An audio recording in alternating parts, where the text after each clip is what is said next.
La Bible en un an.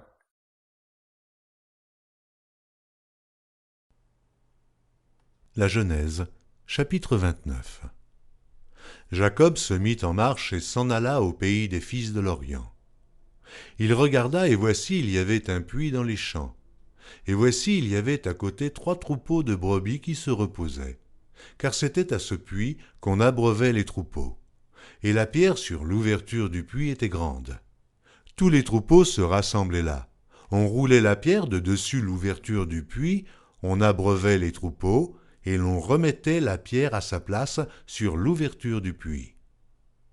Jacob dit aux bergers, « Mes frères, d'où êtes-vous » Ils répondirent, « Nous sommes de Charan. » Il leur dit, « Connaissez-vous Laban, fils de Nachor » Et il leur dit, « Est-il en bonne santé » Ils répondirent, « Il est en bonne santé, voici Rachel, sa fille, qui vient avec le troupeau. » Il dit, « Voici, il est encore grand jour, et il n'est pas temps de rassembler les troupeaux, abreuvez les brebis, puis allez et faites-les paître. » Ils répondirent, « Nous ne le pouvons pas, jusqu'à ce que tous les troupeaux soient rassemblés.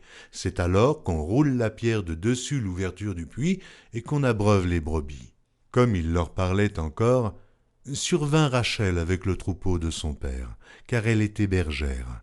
Lorsque Jacob vit Rachel, fille de Laban, frère de sa mère, et le troupeau de Laban, frère de sa mère, il s'approcha, roula la pierre de dessus l'ouverture du puits, et abreuva le troupeau de Laban, frère de sa mère. Et Jacob baisa Rachel, il éleva la voix et pleura. Jacob apprit à Rachel qu'il était parent de son père, qu'il était fils de Rebecca, et elle courut l'annoncer à son père.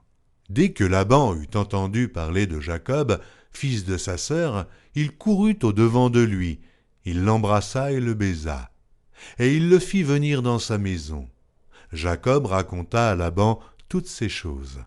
Et Laban lui dit, « Certainement, tu es mon os et ma chair. » Jacob demeura 1 mois chez Laban.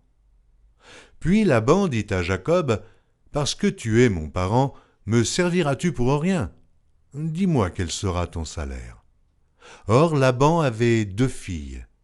L'aînée s'appelait Léa et la cadette Rachel. Léa avait les yeux délicats, mais Rachel était belle de taille et belle de figure. Jacob aimait Rachel et il dit, « Je te servirai 7 ans pour Rachel, ta fille cadette. » Et Laban dit, « J'aime mieux te la donner que de la donner à un autre homme. Reste chez moi. » Ainsi Jacob servit 7 années pour Rachel, et elles furent à ses yeux comme quelques jours parce qu'il l'aimait. Ensuite Jacob dit à Laban, « Donne-moi ma femme, car mon temps est accompli, et j'irai vers elle. » Laban réunit tous les gens du lieu et fit un festin. Le soir, il prit Léa, sa fille, et l'amena vers Jacob, qui s'approcha d'elle. Et Laban donna pour servante à Léa sa fille, Zilpa, sa servante. Le lendemain matin, voilà que c'était Léa. Alors Jacob dit à Laban, « Qu'est-ce que tu m'as fait ? N'est-ce pas pour Rachel que j'ai servi chez toi ? Pourquoi m'as-tu trompé ?» Laban dit, « Ce n'est point la coutume dans ce lieu de donner la cadette avant l'aînée. Achève la semaine avec celle-ci, et nous te donnerons aussi l'autre pour le service que tu feras encore chez moi pendant 7 nouvelles années. » Jacob fit ainsi, et il acheva la semaine avec Léa. Puis Laban lui donna pour femme Rachel, sa fille.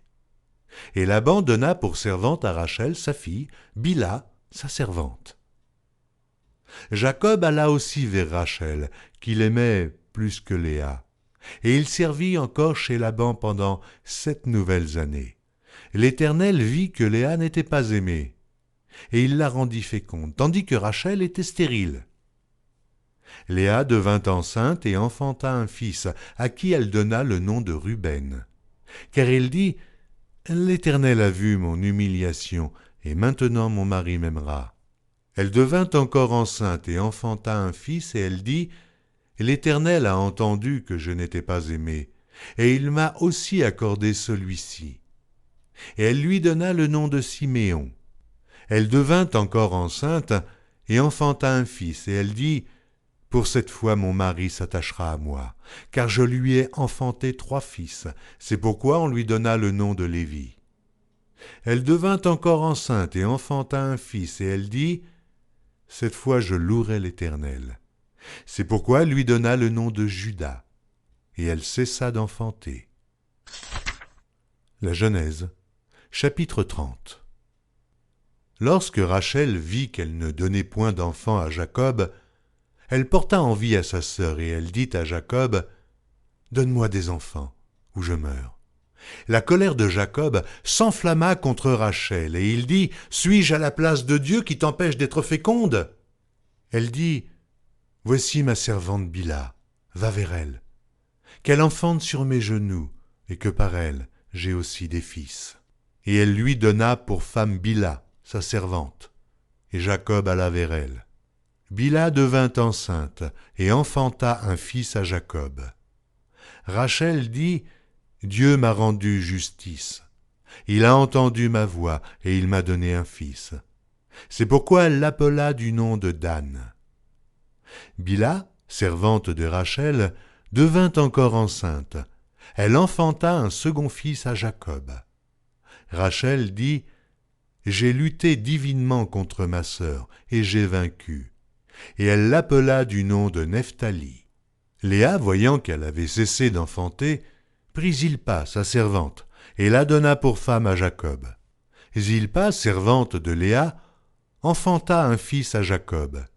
Léa dit, « Quel bonheur !» et elle l'appela du nom de Gad. Zilpa, servante de Léa, enfanta un second fils à Jacob. Léa dit, « Que je suis heureuse, car les filles me diront heureuse. » Et elle l'appela du nom d'Azer. Ruben sortit au temps de la moisson des blés, et trouva des mandragores dans les champs. Il les apporta à Léa, sa mère. Alors Rachel dit à Léa, « Donne-moi, je te prie, des mandragores de ton fils. » Elle lui répondit, « Est-ce peu que tu aies pris mon mari, pour que tu prennes aussi les mandragores de mon fils ?» Et Rachel dit, « Eh bien, il couchera avec toi cette nuit pour les mandragores de ton fils. » Le soir, comme Jacob revenait des champs, Léa sortit à sa rencontre et dit, « C'est vers moi que tu viendras, car je t'ai acheté pour les mandragores de mon fils. » Et il coucha avec elle cette nuit. Dieu exauça Léa qui devint enceinte et enfanta un 5e fils à Jacob. Léa dit, « Dieu m'a donné mon salaire, parce que j'ai donné ma servante à mon mari. » Et elle l'appela du nom d'Issachar. Léa devint encore enceinte et enfanta un 6e fils à Jacob. Léa dit, « Dieu m'a fait un beau don. Cette fois, mon mari habitera avec moi, car je lui ai enfanté 6 fils. » Et elle l'appela du nom de Zabulon. Ensuite, elle enfanta une fille, qu'elle appela du nom de Dina. Dieu se souvint de Rachel, il l'exauça, et il la rendit féconde.